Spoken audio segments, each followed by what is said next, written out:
Dengan hadirnya Gibran, ini bukti bahwa beliau sebagai seorang kandidat, walaupun juga notabene anak presiden, ternyata taat dan patuh terhadap aturan yang ada. TKN bisa melihat ada keterbatasan dari Bawaslu ketika melakukan proses korespondensi surat menyurat administratif ya. Ada kesalahan soal tahun ya gitu. Jadi 2 Januari 2023. Yang paling bahaya itu soal persepsi ya Mbak ya. Kalau dipersepsikan oleh publik pasangan 02 sering melanggar ataupun dalam tanda petik diduga melanggar gitu, itu kan bisa membahayakan ya posisi posisi elektoralnya.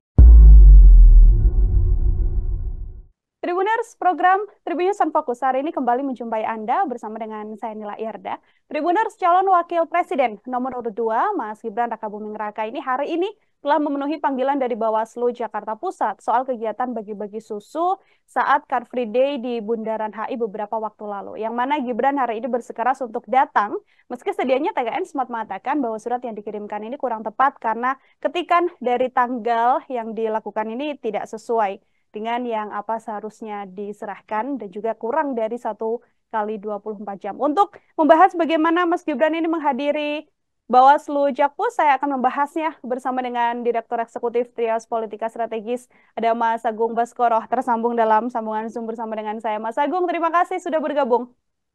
Ya, sama-sama Mbak Nila, saya ucapkan terima kasih juga sudah diberi kesempatan. Siap, terima kasih juga saya sampaikan pada Mas Agung juga menyempatkan waktunya berbincang bersama dengan saya. Ini tadi pukul 13 atau kurang lebih sampai pukul 2. Begitu Mas Agung, Mas Gibran Ya. hari ini menjalani pemeriksaan Bawaslu Jakpus. Ini seusai ada aksi bagi-bagi susu di CFD yang mana dari Bawaslu menganggap bahwa ada dugaan pelanggaran yang berkemungkinan dilakukan oleh Mas Gibran dalam agenda yang dilaksanakan itu. Saya untuk pengantar mau minta komentar Mas Agung terlebih dahulu terkait hal ini, Mas. Iya, pertama secara personal ya saya mengapresiasi kehadiran Gibran di Bawaslu ya, karena ini menjadi presiden positif bagi publik bahwa cawapres yang berkompetisi dalam Pilpres 2024 nanti taat aturan ya, taat Hmm, hukum.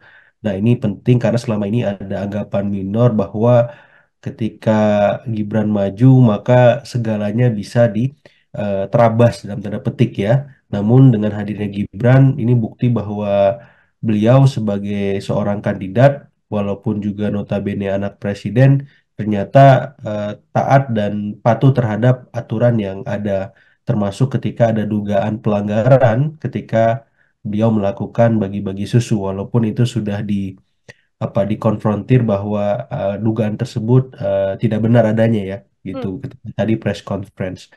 Nah, yang kedua secara institusional ini juga menjadi apa namanya deskripsi bagaimana tim kampanye nasional Prabowo Gibran siap sedia ya. Saya lihat tadi didampingi oleh Mas Habibur Rahman, kemudian Pak Hinca Panjaitan, ada juga Aminuddin Ma'ruf ya, pengurus-pengurus teras yang saya kira punya punya pengaruh, punya kontribusi besar dalam pemenangan Prabowo Gibran itu turut mendampingi dan saya kira ini membuktikan bahwa TKN solid dan siap sedia ketika dimintai keterangan ataupun pertanggungjawaban soal beragam kampanye yang dilakukan selama ini.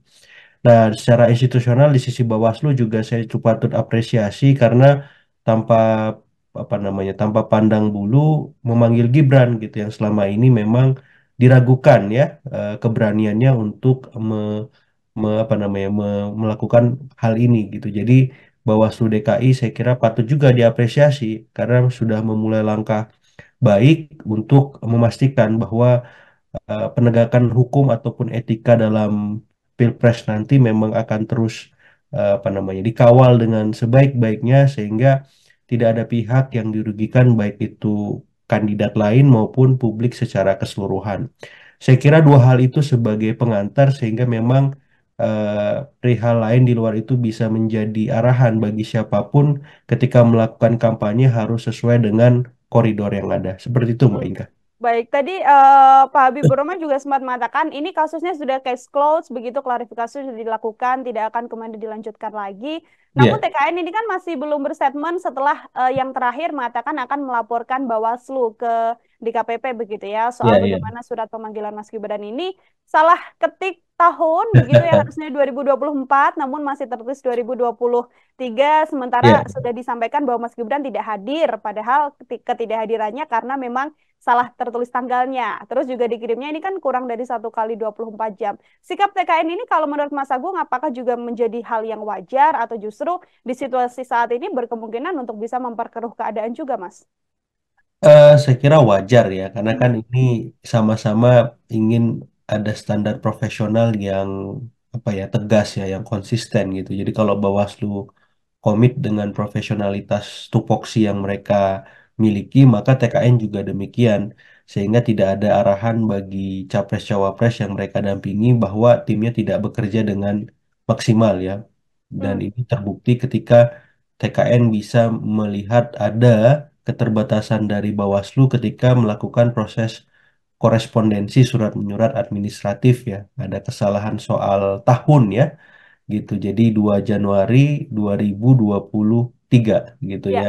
Harusnya 2024. Jadi saya kira ini memang kesalahan kecil, tapi dari hal-hal kecil ini kan bisa menggambarkan bagaimana eh, keadaan institusi terkait ya yang sesungguhnya, apakah memang sudah perform ataukah belum perform. Dan ketika ditindaklanjuti ke DKPP, saya kira ini masukan juga bahwa Bawaslu harus mendisiplinkan semua Bawaslu daerah agar hal serupa tidak terulang kembali, Mbak Dila. Hmm. Ini kan yang juga kemudian salah satu menjadi bentuk kecurigaan TKN. Saya mau minta komentar Mas Agung ini karena Ya. ada statement dari TKN 02 yang curiga begitu ya bahwa Bawaslu Jakpus ini ingin buat panggung untuk mengerjai Mas Gibran. Ada pula disampaikan oknum Bawaslu di Jakpus yang mencoba untuk main politik untuk menjatuhkan Mas Gibran. Komentar Mas Agung? Iya, komentar hal tersebut sah-sah saja saya kira ya, Hmm, tapi yang jelas Bawaslu kan bergerak berdasarkan fakta ya, betul. berdasarkan bukti gitu. Jadi dan saksi juga gitu. Jadi saya kira TKN harus menghormati tupoksi yang melekat di Bawaslu DKI gitu, sehingga proses yang akan dilakukan memang bisa dilakukan secara transparan. Itu yang paling penting saya kira, proses penegakan hukumnya. Jadi mau seperti apa di belakang layarnya ya itu urusan masing-masing ya. Tapi Hmm, ketika masuk ke ranah panggung depan ya di publik, ya, hal-hal yang terjadi di panggung belakang tadi menjadi tiada gitu. Karena yang kita awasi kan panggung depannya, apakah berjalan transparan, apakah berjalan profesional gitu ya, kredibel. Nah, ketika hal semacam ini tidak mampu di apa namanya dipenuhi oleh Bawaslu, maka di saat yang sama DKPP harus bertindak tegas gitu ya hmm, untuk memberikan sanksi, apakah berupa lisan, apakah berupa apa ya hukum keras gitu ya dan seterusnya gitu, sehingga memang tadi tidak ada pihak-pihak yang dirugikan, apakah itu TKN, apakah itu kandidat capres cawapres yang lain maupun publik ya secara keseluruhan. Karena kalau tidak begini maka apa check and balances kita tidak bisa berjalan dan memang hadir gitu. Ini kan yang dikhawatirkan ketika memang semuanya adem ayem, tenang gitu, padahal banyak hal-hal yang dianggap apa ya melanggar atau ada potensi pelanggaran tidak ditelusuri lebih lanjut oleh pihak-pihak terkait ya, dalam hal ini Bawaslu. Seperti hmm. itu, Mbak. Oke, ini bentuk profesionalitas dari Bawaslu juga. Kemudian ini juga bentuk bagaimana sikap kooperatif ditunjukkan oleh Mas Gibran menghadiri undangan dari Bawaslu Jakpus. Masih berkaitan soal Bawaslu juga, Mas Agung. Ada Iya, kembali berkaitan soal Bawaslu ini yang juga menyeret pasal 02 ini terjadi di Batam. Ketika oke. Bawaslu mencopot baliho Mas Gibran di Iya, tulisan Welcome to Batam begitu betul. ya. Karena menurut TKD Prabowo Gibran di sana pemasangan baliho ini sedianya sudah sesuai izin, tapi kok sama Bawaslunya dicopot seperti itu. Saya mau minta komentar Mas Agung terkait hal ini. Iya, ini saya kira ada miskomunikasi ya antara pihak pemerintah daerah ya dalam konteks ini Batam dengan Bawaslu di sana gitu ya. Sehingga memang yang dirugikan akhirnya tim TKN 02 gitu. Jadi saya melihatnya miskoordinasi semacam ini penting diluruskan, diselesaikan gitu. Dan memang kalau ada arahan salah satu pihak, apakah itu Bawaslu ataupun pemerintah Kota Batam ya, Hmm. melakukan kesalahan memang harus segera melakukan klarifikasi ke publik supaya tidak ada simpang siur informasi, kesalahpahaman yang tadi ya merugikan pihak TKN 02 gitu. Pun dengan TKN 02 saya kira harus apa namanya bersabar menunggu proses yang memang sesungguhnya terjadi di antara aparat penyelenggara pemerintah maupun pengawasan pemilu tadi. Namun Mhm. kalau memang dirasa tidak jelas, maka TKN 02 bisa menempuh jalur yang memang sudah tetapkan ya, yang sudah ada ya, apakah memang melaporkan ke DKPP misalkan dalam konteks ketika Bawaslu memang melakukan kesalahan, ataupun memang ketika ada kesalahpahaman dari TKN ya, Bawaslunya bisa memanggil TKN-nya juga gitu ya. Jadi saling cross check, saling evaluasi, saling saling apa namanya, saling berkoordinasi lah, saling Mhm. berkomunikasi saya kira. Karena kan ini kelihatannya miskomunikasi ya. Betul. Mhm. Mungkin soal apakah ada arahan larangan memasang semacam spanduk ataupun baliho di tempat umum di wilayah-wilayah tertentu ya, misalkan di jalan protokol, di tempat-tempat umum yang memang seperti rumah sakit, rumah ibadah dan seterusnya ya. Apakah ini termasuk kategori itu yang dilarang dan informasi ini mungkin di tim TKN belum sampai misalkan gitu. Jadi saya kira ini perlu duduk bersama, idealnya diselesaikan secara secara apa ya, secara musyawarah dulu lah antara Mhm. pemerintah di sana, Bawaslu dan TKN sehingga solusi terbaiknya bisa ditempuh gitu. Kalau misalkan masih bisa untuk itu dilakukan seperti itu. Mhm.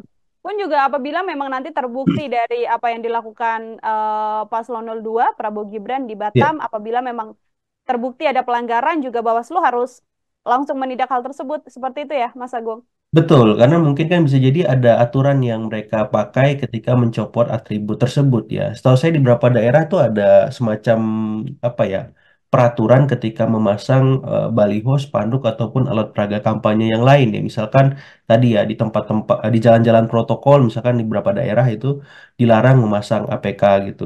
Kemudian di rumah-rumah ibadah, di fasilitas umum lah, itu dilarang juga.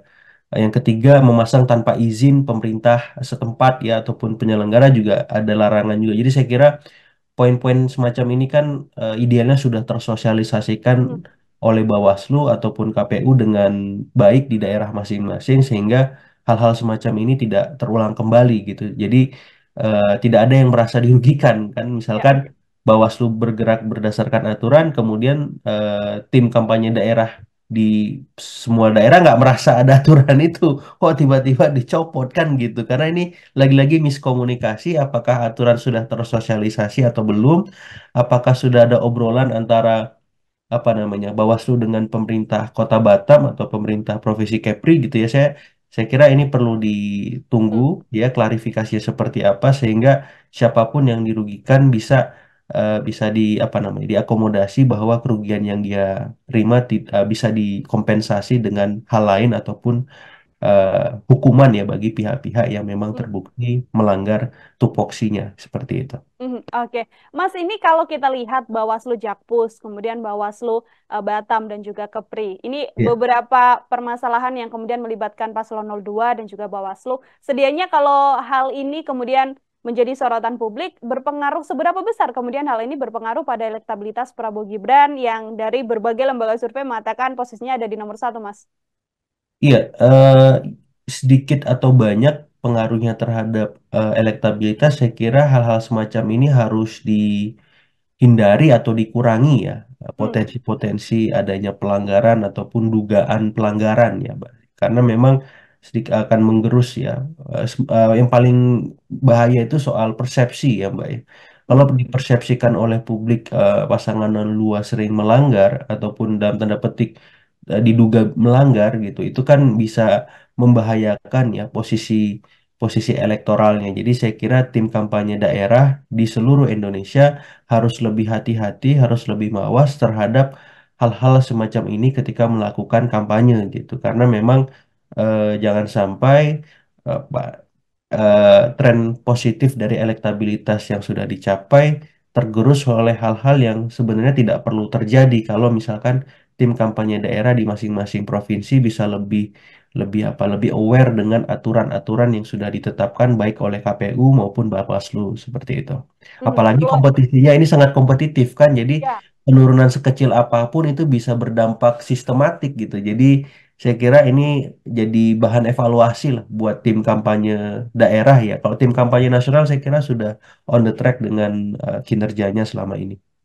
Mas Agung, terima kasih sekali untuk Sama-sama Mbak bahasan kita Nila. hari ini dalam Ya, program Tribunson Fokus. Semoga di lain kesempatan kita bisa berbincang kembali. Mas Agung, siap. sekali lagi terima kasih. Selamat beraktivitas, Mas. Sama-sama Mbak, selamat beraktivitas. Ya, Tribuners, demikian obrolan saya bersama dengan Direktur Eksekutif Trias Politika Strategis, Mas Agung Baskoro. Nantikan obrolan saya lain dengan tema-tema lainnya dan juga narasumber-narasumber lain. Saya Nila Irda, pamit undur diri. Terima kasih dan sampai jumpa. Download Tribun X sekarang.